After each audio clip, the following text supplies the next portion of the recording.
Hello and welcome to this introductory course on Oracle SQL. I'm Philip Burton of filecats.co.uk and I'm the creator of so far 8 best-selling courses on Udemy. Oracle SQL is the world's most widely used database engine and therefore is required knowledge for a huge number of jobs. And in this 1-hour video, I'll be introducing you to Oracle SQL. We'll start by installing for free on your computer Oracle Express Edition, that's the backend, the actual database, and Oracle SQL Developer, that's the part that you use to write code. If you don't want to install them at this time, that's fine as well. I'll then be teaching you how to write SQL select statements. We'll be using the 6 principal clauses: select, from, where, group by, having, and order by. We'll also see how to remember their order quite easily, and that could be very important for job interviews. Once you have done this, then you will have learned an important skill and be way ahead of most people. And that knowledge alone, plus a bit of practice, could be the difference between you being able to get your next dream job or not. I'll also be giving you a practice activity so you can be sure that you have learned this important skill. We'll then see what else there is, what else Oracle wants you to know, how you can progress further. So thank you for joining me in this video course, and without any further ado, let's start learning.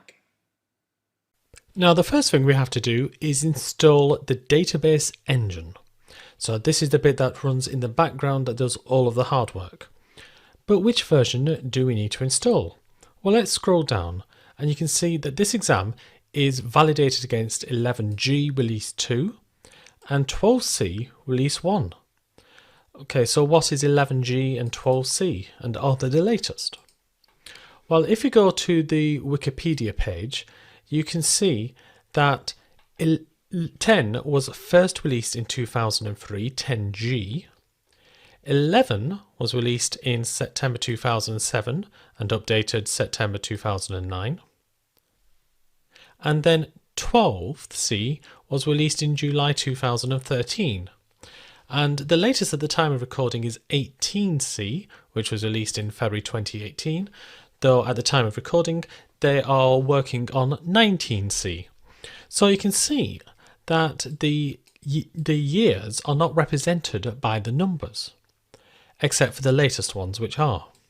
So what is the 10, 11, 12? Well, that's just the standard release number. So it started from 2 and it went up to 10, 11, 12.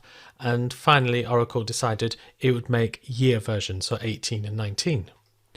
Okay, so what is G as opposed to C? Well, 11G refers to something called grid computing, which supports clusters of servers which are treated as one unit. 12C refers to the cloud. It is allowed you to put databases into public or private clouds. So don't be too confused by the lettering. There wasn't a 10F, 10E, 10D or 11A, 11B. It jumped from 10G to 11G to 12C to 18C. So what? What on earth does all of this mean for you? Well, the only thing really that it means, well, 2 things maybe. First of all, this exam is validated against 11G2 and 12C1. So you need to install at least one of those versions. So you can install later versions like I'm going to recommend you do with 18C. Now there are changes between each database type.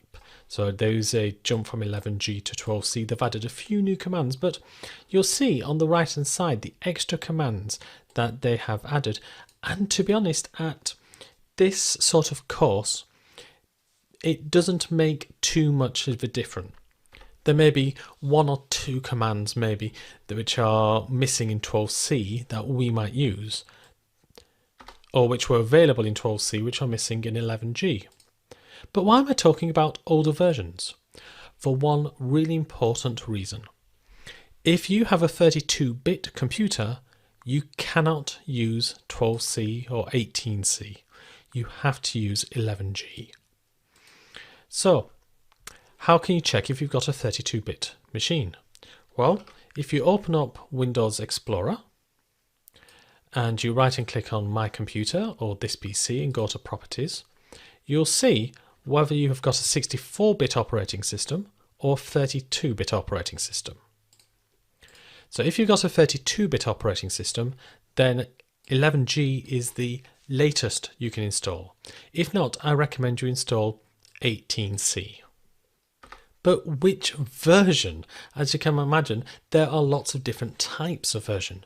There's the Oracle Database Enterprise Edition. This is the fully featured and very expensive version. I don't recommend you get that for some strange reason unless you do have a huge number of dollars available. The standard edition, that requires less money. The personal edition, that costs about $460. So I recommend you get the Express edition, which is a free to use version. Now it does have limitations. You can use only up to 2 CPUs, which isn't going to be much of a problem with what we're doing, but if you're going to use much more intensive computing it would be. And the other issues here, up to 12 gigabytes of user data, 2 gigabytes of RAM, we're not going to go anywhere near it on this course. So how can you download Oracle Database 11G XE? That's the Express edition, so XE to distinguish it from EE being the Enterprise edition, or version 18C. Well, it's actually quite easy to download the Oracle Database Express edition 18C. It's a lot harder to download 11G, but I'll show you how to do it. If you go to oracle.com/downloads and scroll down, you'll see here we have databases, and keep scrolling down. We have the Database 18C Express Edition. So if I open that in a new tab, this is where you download it if you've got a 64-bit computer.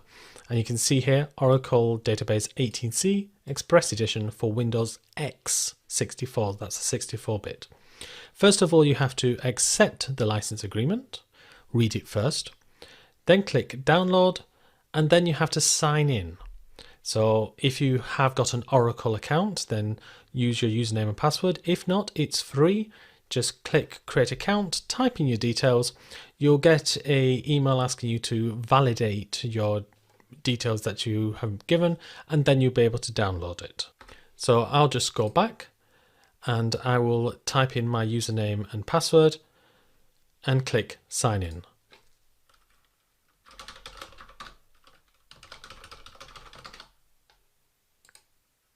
And I've done that, and you can see it's downloading here. It's 2 gigabytes. It will take a little while. Now let's suppose you don't have 64-bit, you've got 32-bit computer. Well, bizarrely, you have to click on the Database 11G Enterprise / Standard Editions, even though we want the Express Edition.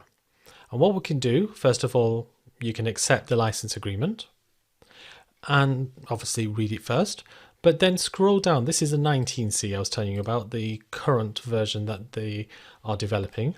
Scroll all the way down to the 11G and then keep scrolling, because here you can see near the bottom Oracle Database Express Edition 11G for Windows. Now this is the only version which is not for Windows 64, so clicking on this Express Edition will get you back to downloading this for 64-bit. There is no option here for downloading for 32-bit. It's this bottom one you want,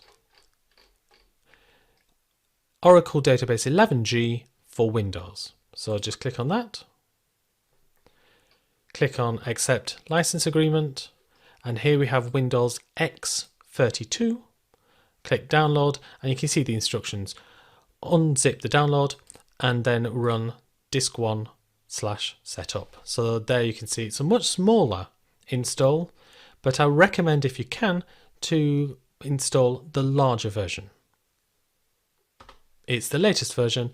It's got slightly more functionality. So I'm going to pause the video here, and on the next video we're going to install Oracle Database. Oracle Database Express Edition has now been downloaded. So I'm going to open it up in my Downloads folder. And I'm going to extract it into its own folder.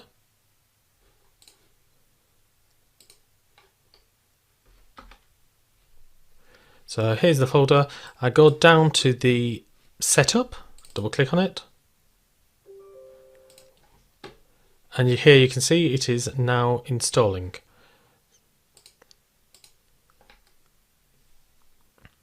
So first of all, it's installing some prerequisites, some things that it needs beforehand, before it can install. Now on my computer, it then the window mysteriously vanished, so I'm going to run it again. So I'll click setup.exe. Now you can see configuring Windows installer. And this is what I'm expecting to see. So they will install Oracle Database 18c Express Edition, have a read of everything and accept the terms of the license agreement if you so wish. You can see the default place that it's going to install it. So I'll click next. Now this is important. You're going to have to enter in a password which will be used for SYS, system and PDB admin accounts. So the important thing about this is going to be the major password that can get access to everything within the database. So I'm going to type in a password twice. I'll make it slightly complex, but the important thing is I can remember it.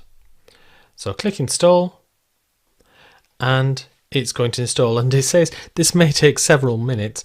It will indeed, because it was a very hefty download. So I'm just going to speed up this part of the video so you can see it install.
So it took about 20 minutes to install, but there were no problems whatsoever.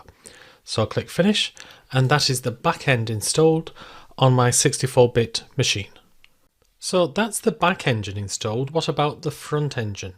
What about being able to actually use it? Well, for this we're going to use a program called Oracle SQL Developer. Now there are alternatives to this. Some are really much older, but this one allows us to use a lot of functionality. Plus, if you did want to go further into programming language, the PL SQL, then SQL Developer also allows you to do this. So I'm going to see that there are two versions.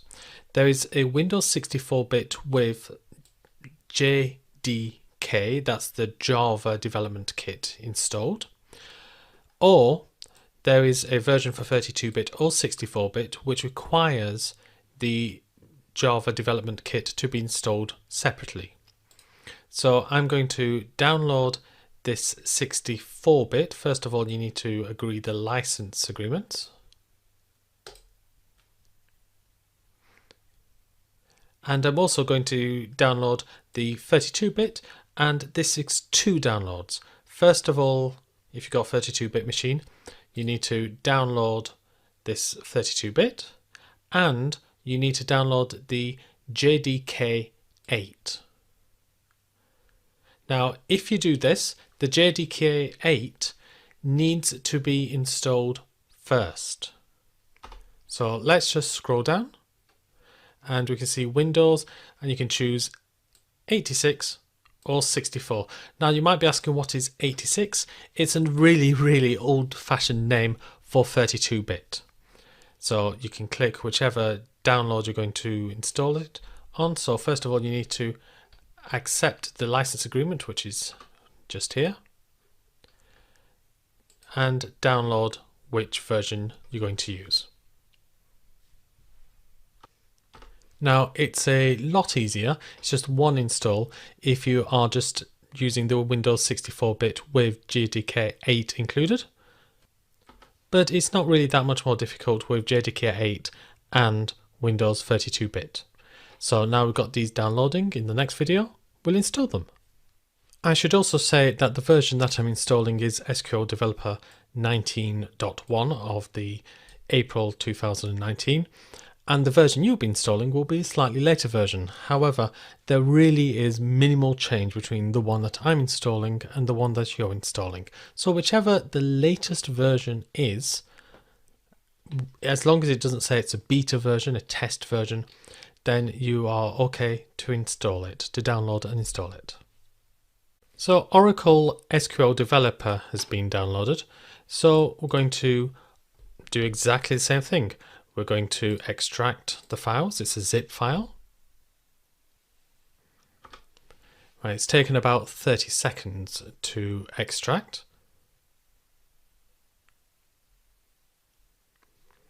And go into the SQL Developer folder, scroll down and click on the SQL Developer application.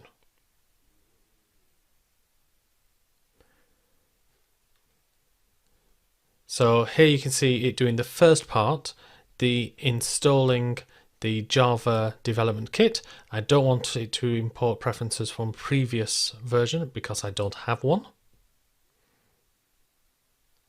And then it just installs Oracle SQL Developer. So allow automated usage reporting to Oracle. Going to skip the automatic check for updates. This is an XE version. There won't be any new patches. And so here we have Oracle SQL Developer. So that's how you install it on a 64-bit machine. When you open up Oracle SQL Developer, it looks very busy. There's this big welcome page, but just click an X and it disappears. So you can see that there isn't actually much going on. There's a report, which we're not going to be using, and there's connections. Now, what do we need a connection for?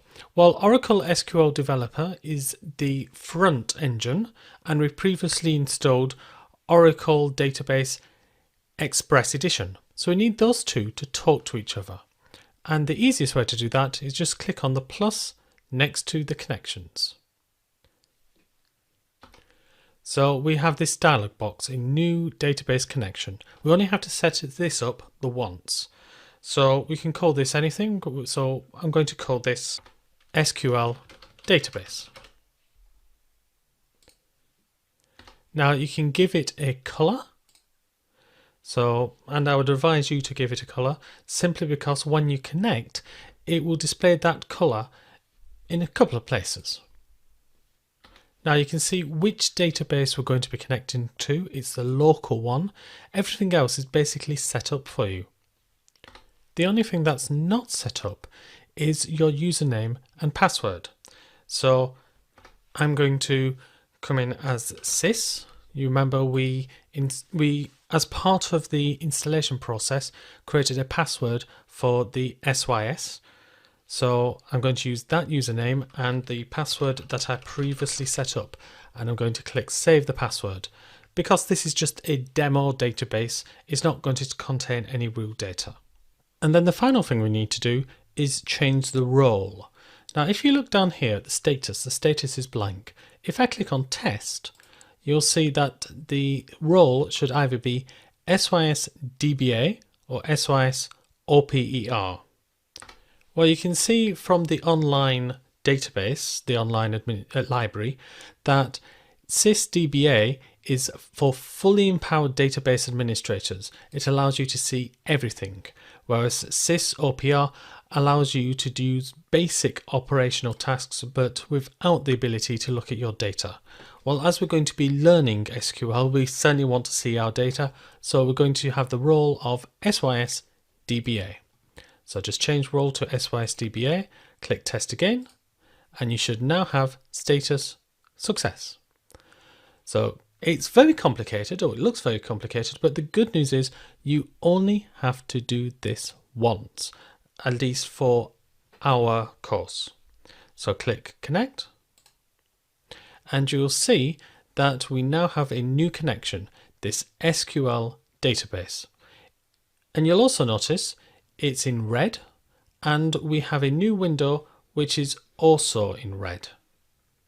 Now, if you don't like this particular color, no problem. Just right and click on it, go to properties, and you can change the color. So I'm going to change it to a more standard white and connect. Now, or maybe black in fact would be better. Now, the reason for having all of these colors is if you connect to multiple databases, then you'll be able to see very swiftly which database you're in. So let's close all of these tabs, right and click, close all. So now we have created a connection to our database. Now that for me is the most complicated bit done. We have installed the backend, we've installed the front end, which is SQL Developer, and we have now created a connection. The rest of this course actually allows us to focus on what we actually want to do. The select statements, all of the coding, and everything else that's required for this certification. And to learn SQL generally. Now in this video, I just want to mention one problem that you may get from time to time when trying to connect to SQL Developer. So if I click on my recent connection here, you'll see that it starts to run, but then at the bottom, then finally says the network adapter could not establish the connection. Vendor code 17002. So this is just in case you get this. You go to start and you find the command window. Now it may be in different places, the command prompt. What I do is I go down to the search engine at the bottom, the start menu, and I type in CMD. That gets me the command prompt.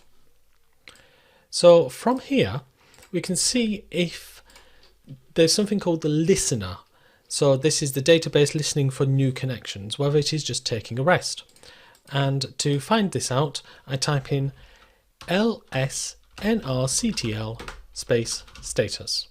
And if it is taking a rest, then you will see unknown error and no such file or directory. So to start the listener, exactly the same, lsnrctl space start. And it hasn't worked for me. I've got a protocol adapter error. So if I'm getting this, then I'm going to do a reboot. Well, I've tried rebooting the computer and that didn't work. So we'll go into the next thing we can do.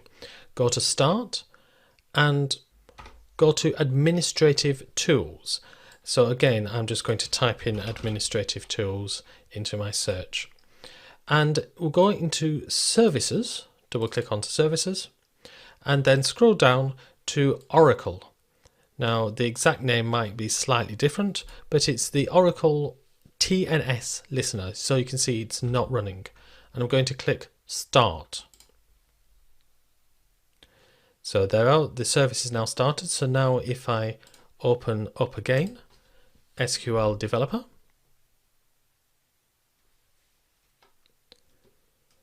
and now click on my recent connection. It may initially refuse, but then try it again and you should get it working. So here are two solutions if you get the error network adapter could not establish the connection. Now I've just closed SQL Developer just to show you that if you want to reopen it, go to the folder where you have extracted it from and double click on SQL Developer application. Alternatively, you can right and click on it and you can pin it to the start menu or to the taskbar, and you'll see at the moment I've done both. So if I just repin it, here you can see pin to taskbar. And then it's included in my taskbar with no underline if it's closed. So that gives me easy access to it. So I'm just going to open up SQL Developer either by double clicking on the application or clicking where you have pinned it. And so you get back to where you were. Now, you remember in the previous video, we created a new database connection. Let's expand this database connection and see what we've got. And you can see we've got an awful lot of different types of objects, tables, views, indexes, packages, and so forth. Now, in this section of the course, I want to talk to you about the select statement. The select statement, well, other programming languages use the word print, and that's essentially what select does. It prints information somewhere. Now, I don't mean it prints to pieces of paper. It can print to a new pane at the bottom of the window. Or it could store what you are putting into the select statement internally. Now, the select statement is built up of 6 different clauses. And those clauses are select, from, where, group by, having, and order by. And we'll be looking at each one in turn. So when we say select statement, that includes, well, it's got to include, as a minimum, the select clause and the from clause, and it can include any of the other 4. So what I'm going to do is have a look at one particular table. Now let's expand this tables over here, and we can see that there are an awful lot of tables. And in fact, there are probably some also hidden as well. Now I'm going to just temporarily have a look at one particular table, and that is called tabs, or tab with a $. And if you click on it, you can see some information about it. So you can see that it's got various column names called object, number, file number, tab, again table number, and so forth. Now we're not actually going to use the information that's in here. I just wanted to just do a very quick select statement based on tab $. And that statement is select star from tab $, semicolon. So what this does is it's going to print all of the fields, that's what that star or asterisk is, from the table tab $, and the semicolon ends this sentence, ends this select statement. So I'm going to highlight this and click on the play button, and you'll see that there's a keyboard shortcut which I highly recommend you remember, which is Control and Enter. And in fact there's going to be a few keyboard shortcuts, so I'm going to be making a note for them, at least the important ones. And earlier on there was a lecture called Resources, and it had attached various things, including a list of all of the keyboard shortcuts, or at least all of the important ones.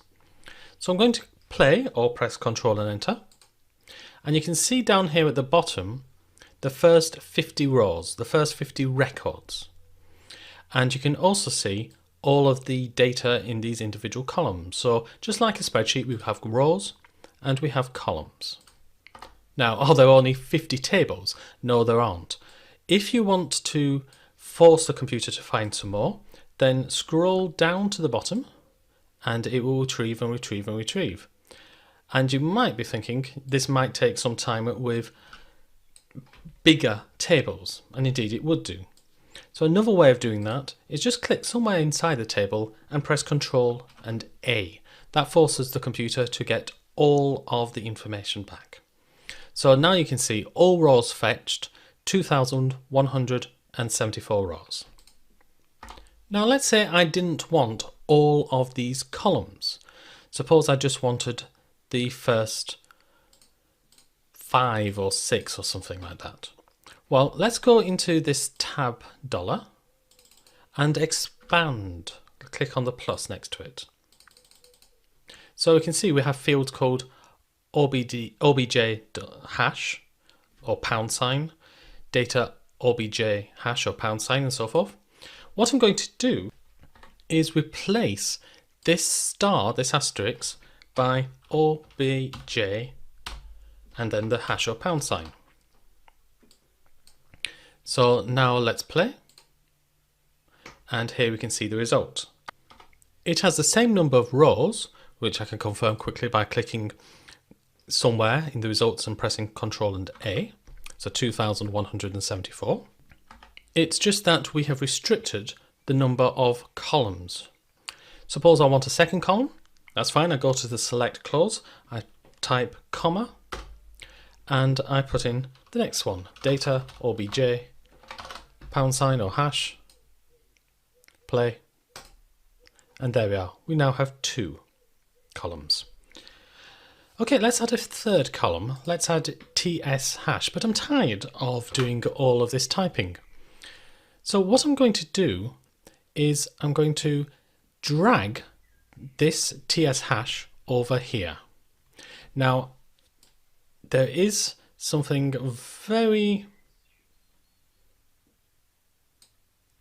interesting when I release. We get this dialog box and it says, okay, what is it you want me to do? And I just want you to insert the object name. So click apply. And so now if I run, you'll see there's a third column. But let's add a new select query. So, and I'm not even going to type the select query. I'm going to just drag this ts hash or pound sign across to our worksheet, and I'm going to leave it at this, select individual statements. Look how much work this can save you. Equally, I'm going to delete that and I'm going to drag the table across. Now this is a bit more difficult. Let's see what happens if I get it wrong. I click on it, I start dragging, I accidentally go up. Well, it's now highlighted the table that's above and has given me the information about the table above. That's not what I want. So I have to drag directly right until I leave this connections pane, and now I can go up and down and so forth when I'm in the worksheet. So now if I release and select individual statements, this gives me every single field from this particular table. And now let's say I wanted the first 5 columns, 5 fields. That's fine. I just highlight the ones I don't want, press delete, and as long as it doesn't end with a comma, it'll be fine. You can see there is a squiggly underline underneath the from. That's the computer telling you, hang on, I'm not really sure that this is right. And if I click play, you'll get an error message saying missing expression. In other words, it's expecting something after the comma. So let's get rid of that comma, run it again, and there we go. We have 2,174 rows and 5 columns brought back. Now in this video, we're going to create a different select statement based on a different table. So tab dollar gives you data about things. It's called metadata. And in Oracle SQL, all of these metadata system tables are called the data dictionary. So we're going to use a different table in the data dictionary, and this is called col dollar. So just as tab dollar gives you all the information about tables, col dollar gives you all of the metadata about the columns within the tables. So I'm just going to delete what we've currently got and type select star from col dollar. And you can see I moved it up too quickly. It's one of those things that you just got to get right. You've got to move it straight to the right. And for that reason, quite frankly, that's why I often have this pane open as little as possible so there's less distance. So if I have a look at this, we can see that there are all of these columns. Now, I don't necessarily want all of these columns. I want the column number, I want the name, and I want the type. So run that, we have the same sort of information. It's just that we now have 3 columns. So we have 120,000 rows retrieved in about 1 2/3 seconds. Now for me, col number, name, type, name, they're not the best names that I would want. So what I'm going to do is rename this first column. It's currently got col and then a hash or pound sign. So let's call it column number. And what I'm going to do is I'm just going to type the one word column number immediately after it. So space, column number, and then the comma. So let's run that and see whether that's worked. And you can see, yes, that has worked. We now have a new first column called column number. Now, we don't just have to have new field names made up entirely of letters. We could add numbers to it. That would work. And we can add an underscore. So that separates out the words. And you'll also notice that column number is displayed up here entirely in upper letters. So given that that's what happens, we probably would be best to use upper letters here as well. So I'm going to change select to upper, from to upper, and name to upper, so they're all consistent. But it doesn't completely matter so much whether you're using lowercase or uppercase. It does in some contexts, but just not at the moment. Now, what if I wanted to replace this underscore with a space? Would that work? Let's have a look. Well, the squiggly underline underneath the word number tells its own story. The error message is not actually helpful. From keyword not found where expected. What this really is trying to tell you is that this new name, it doesn't know what the new name is. Is it column space number? Is it column space number, comma name? Is it column number, name, type? That could be the new name. If I'd wanted column number to be the new name, then I need to put quotation marks around it. So the computer knows where it starts and where it ends. So now you can see that column space number is the new field name. Equally, if I put the end quote right at the end, how many columns would I get back? I'll just get the one back because this new column is called column number, comma, name, comma, type number. So that is why we need to have these quotation marks around this new field name.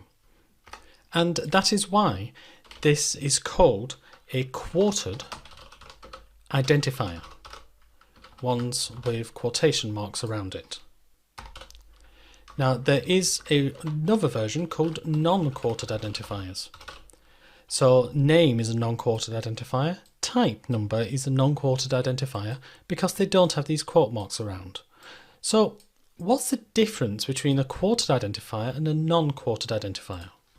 Well, both can use letters, both can use numbers, and both of them can use the underscore, the $sign, and the pound or the hash sign. Both of them have to be 1 to 30 characters, so you can't have really long column names, but you probably won't want to. If you wanted to put a comment for a column, we can do that later on. There are also certain words that you can't use. I mean, you couldn't call a column called select, for example. So avoid words that Oracle SQL will want to use. And finally, non-quartered identifiers must start with a letter. So anything that doesn't follow these rules, so you have, for instance, a space, or you start with a number, I don't recommend that at all, but if you did, then these are quoted identifiers, and they're fine. It's just that you must have quotation marks around them. Now you can have quotation marks around identifiers that don't need them. So here I've got quotation marks around name, and that's fine. It's just not usual. So basically, try to use non-quoted identifiers whenever possible, simply because it saves you having to use quotation marks. But if you do need to, no sweat. Now, this isn't how I would normally do these column renames. I would put the word as in between, AS. So that says, give me this original column, but give me as if it was named something else. So rename it to that. Now, how important do I think using as is? Well, it's completely optional. It's down to you. But let me type in another select statement. So select, and I'm going to put in the first 3 columns here. So object, column, and seg column from col $. Have you spotted what I've done wrong? So let's have a look. Let's play this. See if you're right. It returns 2 columns only, and that's because it is treating this one as saying, give me back the column originally called column number, but rename it seg col number. Now this may be what you actually want.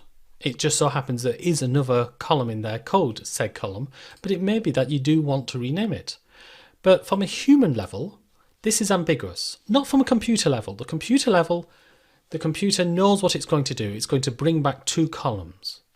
But my question is, on a human level, is did you forget the comma, which would bring back 3 columns, or was this deliberate? And if this was deliberate, I'd put the word as in the middle, just so it tells me, the human at the end, that this is really what you did want to do. So this is how to rename fields. You have quoted identifiers and non-quoted identifiers. And the letters, the symbols that you're allowed in non-quoted identifiers are letters, numbers, 3 different types of punctuation, and it must start with a letter. Otherwise, you're going to have to use quotation marks around your new column name. In the previous video, we had put 2 queries, each properly ending with a semicolon. But how important is that semicolon really? Well, let's take it out and find out. So let's play this first query. Seems to work. Let's play this second query. Again, seems to work. And the reason it works is because Oracle SQL Developer implicitly adds the semicolon to the end where it's missing. Other applications might not. So they might just reject the statement because it doesn't have that semicolon. But let's see where a problem does lie in Oracle SQL Developer. Let's run both of these queries together. Press play. And you can see we have an error. SQL command not properly ended. Whereas, if I put the semicolon at the end of each and press play, you can see that we have 2 answers, 2 query results. It's difficult to see that. I'm going to close all of the windows by right and clicking on one of them and selecting close all. Play again, and here we can see 2 results. So semicolons are important in Oracle SQL Developer. Even if you can get away with them occasionally, my advice is don't. Now you might just want to annotate what you've done. For instance, you might want to say semicolons are needed at the end of queries. But the problem is the computer now thinks that is genuine SQL that you might try to execute, and it goes, no idea what you're doing. But you want this to be a comment. Well, there are two ways to have comments in Oracle SQL. The first way is to put two hyphens at the beginning. You can now see it is grayed out. So if I run that, nothing happens. No window is returned, no nothing. So it is literally just a comment now. It is completely ignored. The alternative way is to put a slash and then an asterisk or star and then your text. You'll notice that the entirety of the rest of this is now grayed out. And that's the difference between the two. The hyphen just affects one line. The slash asterisk affects multiple lines, and you end by having it the other way around. So star asterisk, and then you can have new select statements. So that's two ways of creating comments. Now you notice that we've got some blank space. In some versions of Oracle SQL programs, you can't have multi-line comments with white space, as this is called. You've got to close it up.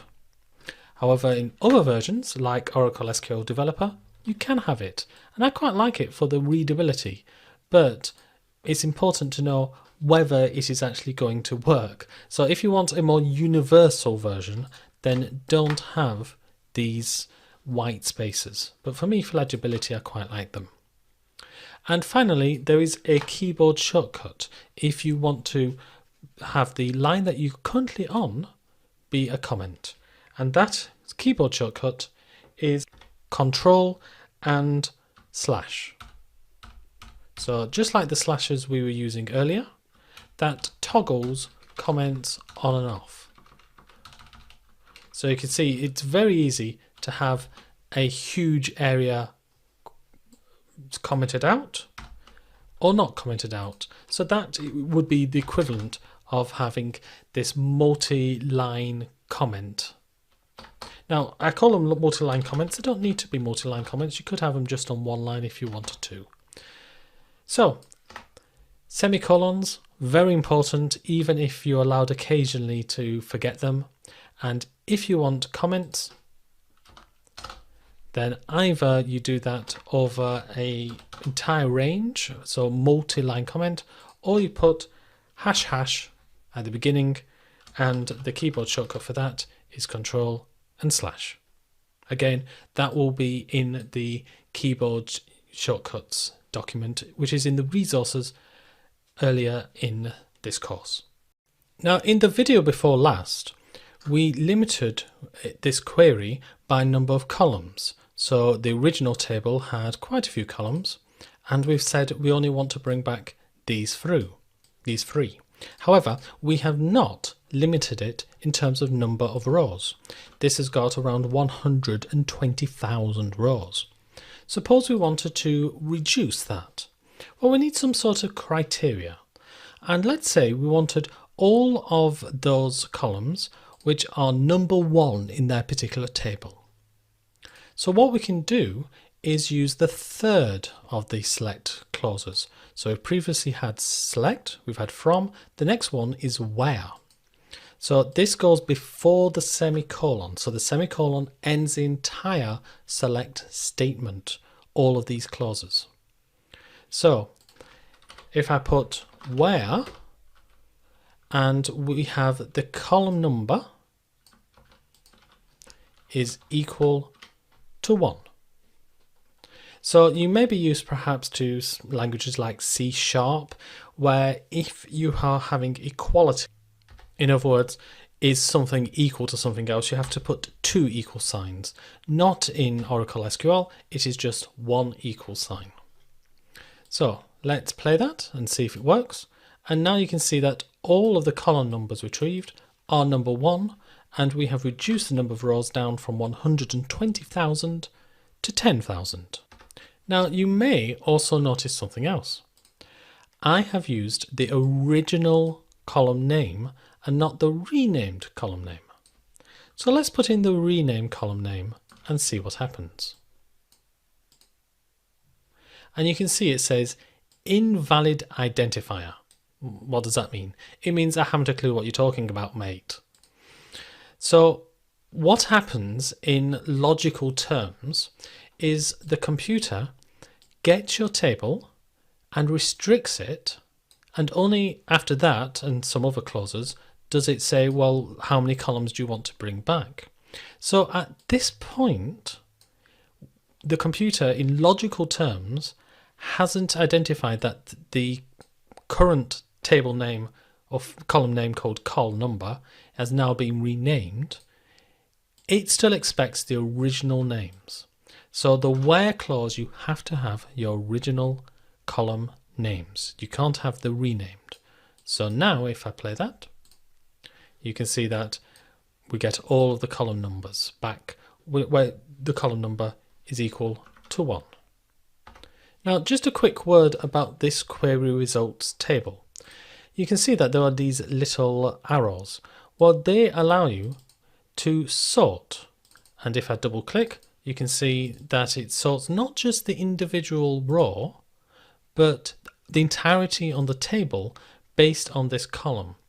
So here you can see we've got type 1, 1, 2, 1, 1, 1.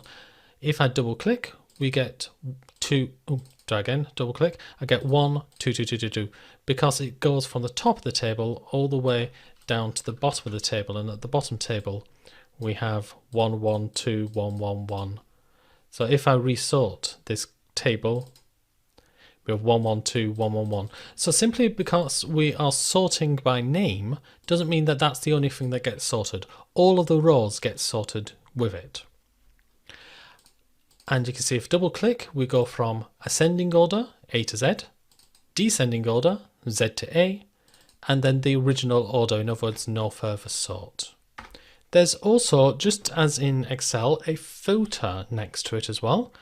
So if I click on that, I can filter for a specific value in the column. So for instance, I might want TS and hash, or pound sign. So press enter, and now you can see that we have 29 rows only which have the name of TS hash. Now I should point out, firstly, if you want to remove that, then you can click inside there and double click on remove, and that gets me back to my original 10,000 query where the column number is equal to 1.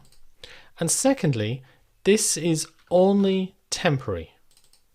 So if I rerun this query, we won't get 29 results, we'll get back to our original 10,000. So it was 120 in the table col dollar.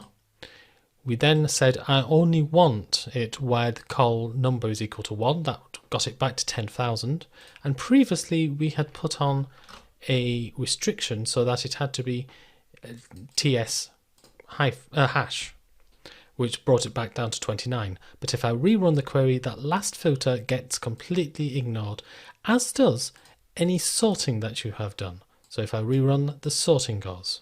We'll have a look in a couple of videos time, or maybe 3 videos time, about how to permanently get these names in a particular order. Now there's a lot more I can say about the where, and we will be saying a lot more later on, but this is just a brief introduction to the select statement. So we have done now the select clause, the from clause, the where clause.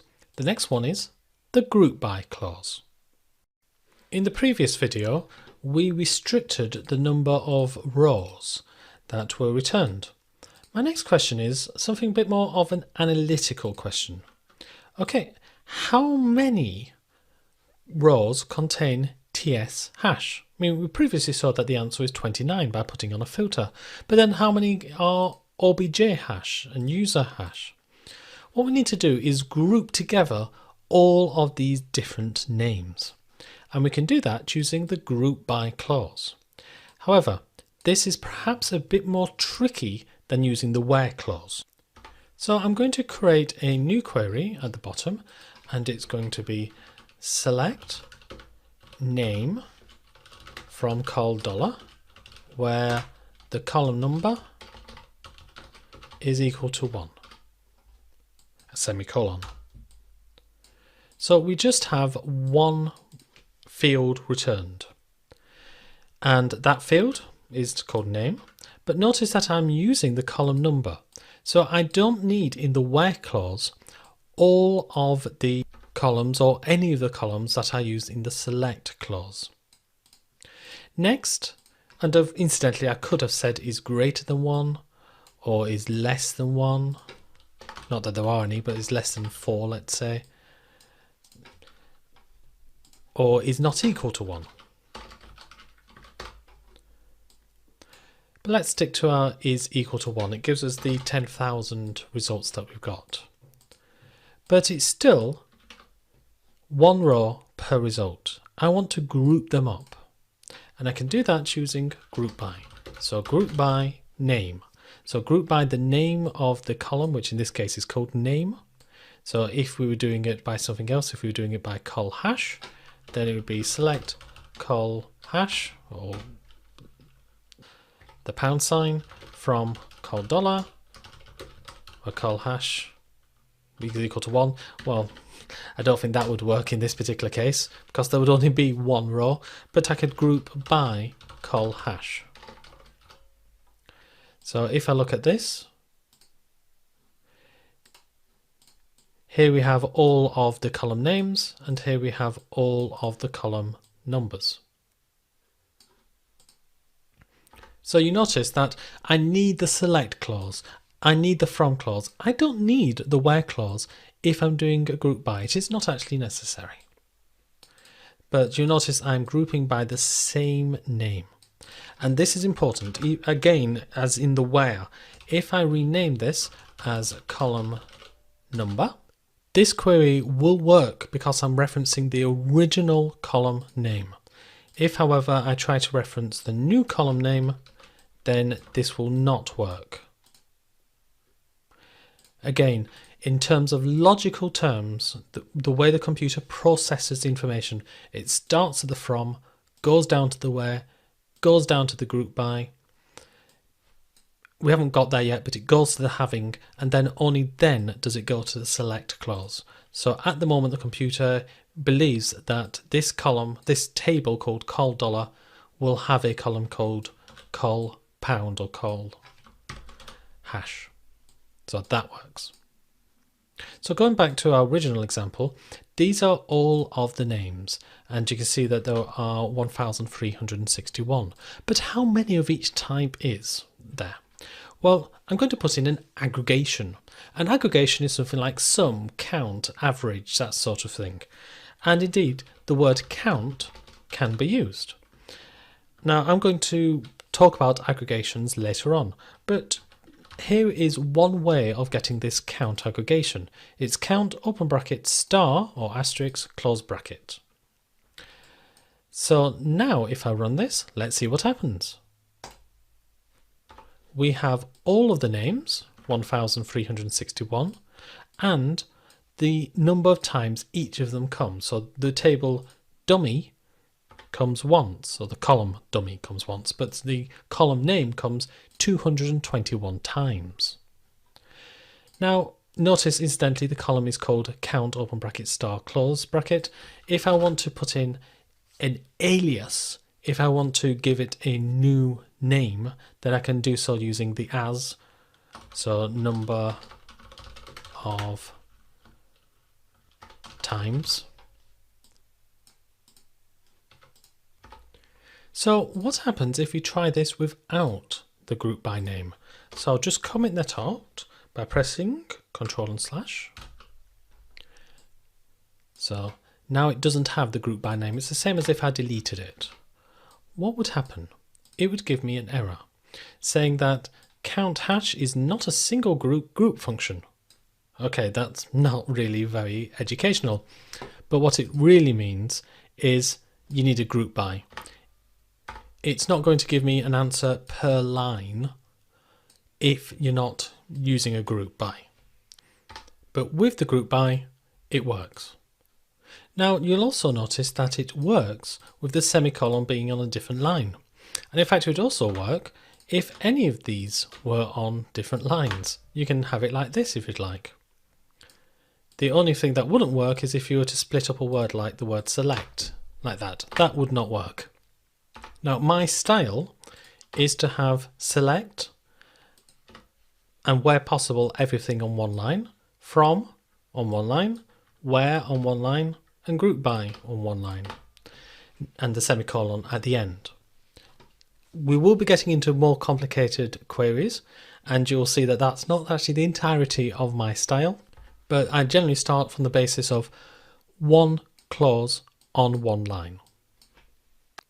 Now, suppose I wanted to put in another column. So I wanted to put in, which column did we have previously? Type hash or type pound.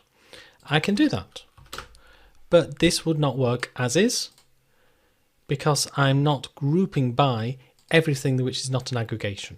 So if I have an aggregation like count, I need everything else to be in the group by. So this would work. So group by, it summarizes data. By itself, that's all it does. It just reduces everything and gets rid of duplicates. But you're then allowed to add aggregations such as count and others that we'll have a look at later. So that's the group by. Now the fifth clause, the having clause, is the least used. It's the equivalent of a where clause after the group by has been done. So let's have a look at our query again, and I'll put the simplified version here. Here we have the field, the column called name, and how many times it has been used. And you can see it's been used a maximum of 1,305 times. But it's also been used a minimum of 1 time. So suppose I wanted to remove all of those times where the number of times used is under 6. So it starts at 6 or above. Now I can't put it here in the where clause because the where clause just restricts the number of rows. It doesn't group them. So if I say select name from $, where the column name is equal to 1, that gets me my 10,000 rows. I can't then say and where the count is under 6, oh, is greater than 5 in this case, we want from 6 and above, because that to the computer makes no sense whatsoever. Group function is not allowed here. So what we need is the group done first. So now we have 1,361 rows, and now we can put in our having. So the having now works just like a where on the table that we've got to by this stage. So having the count being greater than 5.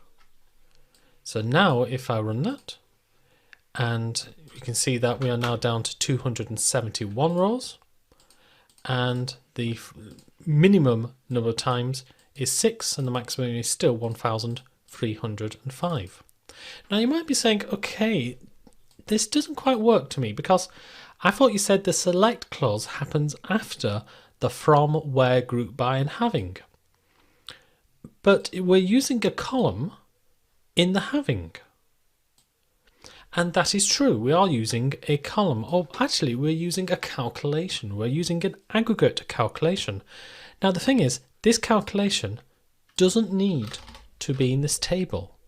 This would be perfectly legitimate. I'm using the having clause based on count star without count star being in the select clause. That's perfectly legitimate. So that's the equivalent of having that. It's just a calculation, which is I then use in the select clause.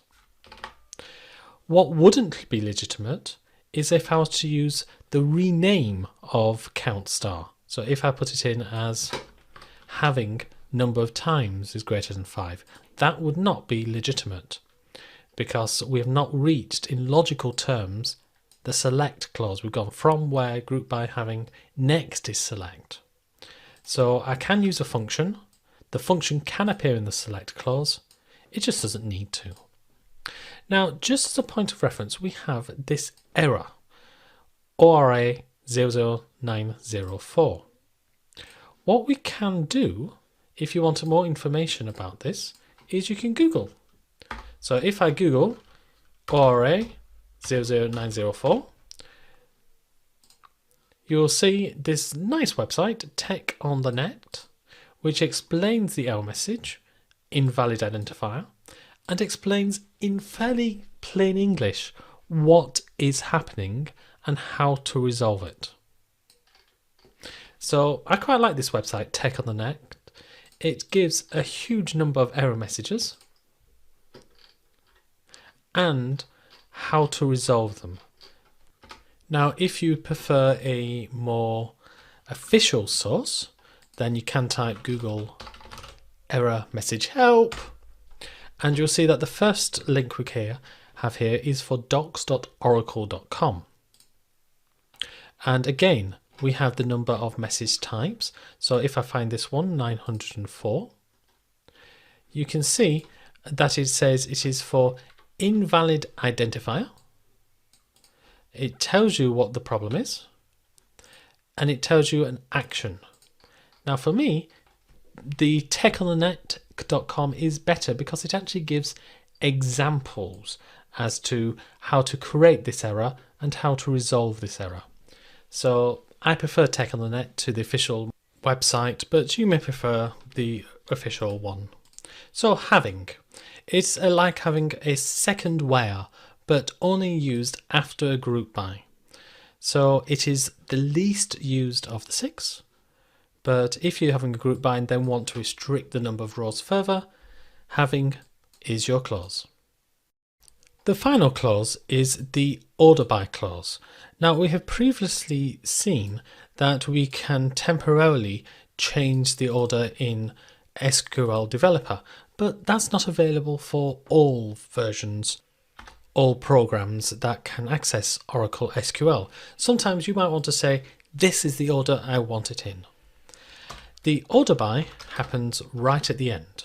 So we've done the from, we've got the data from the table, we've reduced the number of rows, we've grouped the table by group by, we've reduced it further using the having clause, and then we've reduced the number of columns and maybe renamed columns, maybe added functions. So what fields, what columns we want to retrieve. Order by then works on this list. And so it's the only clause where you can use the aliases, the renamed of the fields. So we can order this by number of times. So now let's execute that and see what happens. So you can see that it has ordered it in terms of number of times, starting at the bottom and having the biggest at the top. Now I should point out that it would also work for counts using order by count star. Usually, however, if you're doing things other than functions, if you have renamed an original table, table column, you have to use the new name. Now, what if we wanted it the other way round? So we wanted the big numbers to be first. Well, we can add after it the word desk, D-E-S-C, short for descending. We can't put the word descending, however, it has to be the shorthand version. So now if we execute this query, you can see that the number 1305 comes at the beginning and the number 6 right at the end. However, notice that we have got 2 rows which have been repeated 91 times. So there are 91 columns in all of the tables. What happens then? Which one comes first? Is it object ID or is it table name? And the answer is it could be either. It could be entirely what the computer wants. So this is when you can say, well, actually, I want the name to be ascending. Now, ASC for ascending is completely optional. You could just have name, but when you've got descending and ascending, I think it adds a lot of clarity. So if I play this, you can see that object ID is ordered before table name. However, if I said name descending and run that, then you can see it's the other way around. So it does it by number of times first, so we still have the big numbers at the top, but then when it gets to a tie, it now orders by name descending. Now, what happens if I was to get rid of both of these descendings? Well, we would have both of them going in ascending order. What if I put name descending? Is it going to do number of times ascending, or is it going to do the number of times descending? In other words, is the descending going to apply to both these fields? And you can see the answer is no. It is still number of times ascending and name descending. So you can see, because of this potential ambiguity, that is why I would put ASC for ascending if you are using descending as well. Otherwise, I wouldn't bother. So we have now gone through the basics of the select statement. There's a lot of detail that I've missed. For instance, how do you get two queries and put them together, for instance. But we'll be going through all of these again during the course. There is one thing, however, I want to finish off this brief introduction with. How do you remember the order of these clauses? And this is quite important because this shows whether you are actually used to SQL or whether you are a newbie. Whether this is your first time and you're in a job interview and you're sweating and you're going, I think it's select, then from, then order by, and then group by, getting the order wrong. And it is quite common to get the order of where and group by in the wrong order. It's also quite common for new users of SQL to completely forget that you need the group by when you're using an aggregated function and some non-aggregated columns. So how can you remember the order of this? And my best way is by using what you've got right in front of you, your keyboard. So if you're at a job interview, you will undoubtedly have a computer in front of you. Now let's just have a look at the first letter of all of these.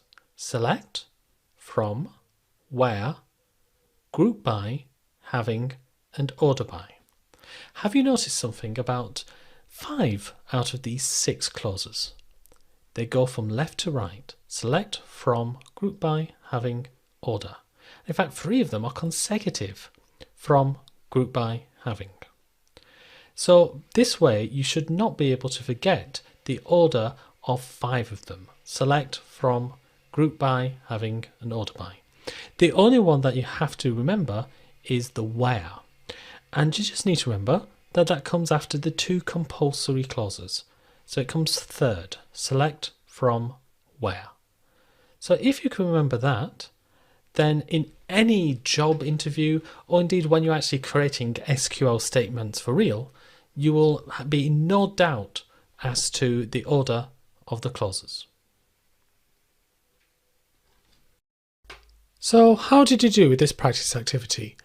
It's good to do this practice because it refreshes in your mind what you've just learned. Oh yes, I learned something about this, and allows you to build on just seeing it done on the screen. You actually do it and you enable your mind to go, these are the connections that I missed.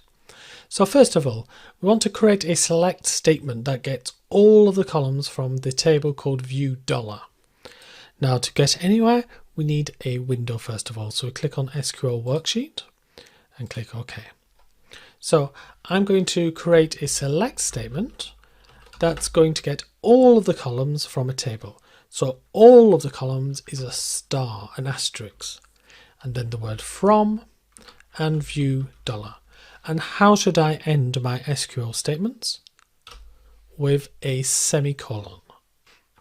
Now I've separated it onto 2 lines. That was not necessary. You could have it on 1 line. You could have it on 4 lines if you like. But this is generally the style that I use. As long as you don't try and separate words, that's fine. So now let's run this select statement. And here you can see the results. Lots of columns. So number 2 is, instead of getting all of the columns back, can you just get OBG and then a hash or pound sign and the word calls. So instead of using the asterisk, the star, we put in OBG hash or pound and then a comma and then call dollar. So if I run this, we will get 2 columns back. However, you notice I've made a mistake. If I typed in call dollar, it says invalid identifier. In other words, you've made a mistake with the name. So it's calls with an S at the end. And the comma is important. If you don't have that comma, then you'll just get 1 column back. It will be this one, the OBG column, but it will have at the top the word calls. That's because I'm, in this case, renaming the OBJ column with the word calls. But I actually want both columns back, so I need that comma in between. Next, filter it so that only of those rows where calls equals 12 are shown. So after the select, after the from, that's where we can put in a where, and where calls equals 12. Now you can put in spaces if you like. Again, generally that's what I like to do, but it's a sort of a house style. I think it aids readability. So if I run this, there we can see the answer. Now we don't know how many rows it is. It's at least 50 rows. If I click in there and click Control and A, you can see that we have 252 rows. Next, please sort it so that it is in a descending order of OBJ hash or pound sign. So several ways of doing this. Firstly, the sort it should get you the 2 words order by. And so I can order by OBJ hash. So you notice right at the moment, it's not completely ordered in that way. Here we can see 17,000 in the middle of some 4,000s. So if I run that, you can see that now it is really in that order. Now another way of doing it could be order by 1, and that would order by the very first column. But it can be considered bad form to do that unless you've got a particular reason. So order by name would be much better. And then the final question, can you remember the names of the other 2 clauses in the select statement and in what order you would use them? So we've got select, from, where, and the other 2 clauses are group by and having, and they go in between where and order by. So I hope you enjoyed this first practice activity. I hope you're getting really good at it. Now, if you're not, if there's something that didn't quite work, then the great thing about this video course series is you can just go back to an earlier video and replay it, put on subtitles maybe, and just see what it is that you can, oh, what did I miss? And then hopefully you'll be able to come back to this practice activity and get 100%. So we'll be building on these skills as we go throughout the course. So wherever you go next, whether it's back to a previous video or on to the next part of this course, I'll see you there. Well, thank you for joining me on this course about Oracle Database SQL.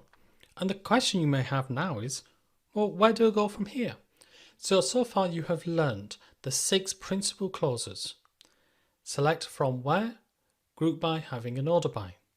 But what else is it useful for you to learn? I mean, you could find all sorts of information, but what is it actually useful for you to have? Well, let's ask the experts. Oracle. Oracle have got something called Oracle University, which has a series of training courses and also certifications.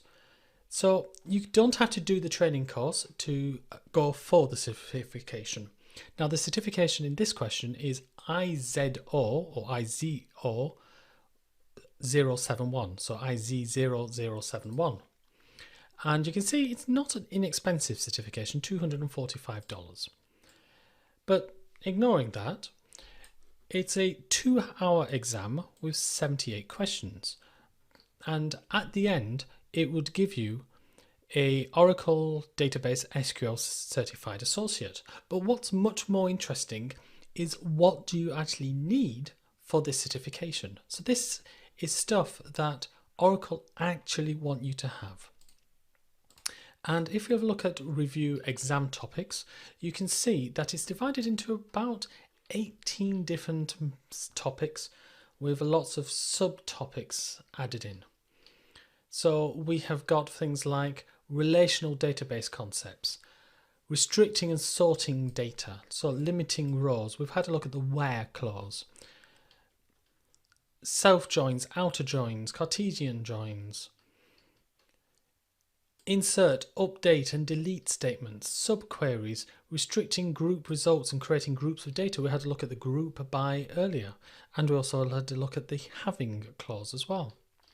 So this is probably a good place to start. The curriculum for the IZ0071 certification.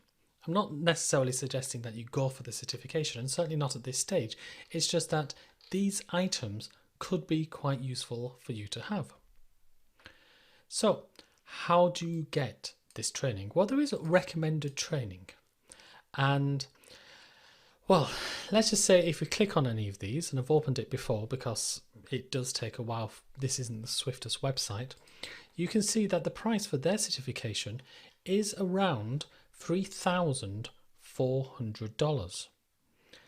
And if you want to do it in a classroom, it's more like $4,000.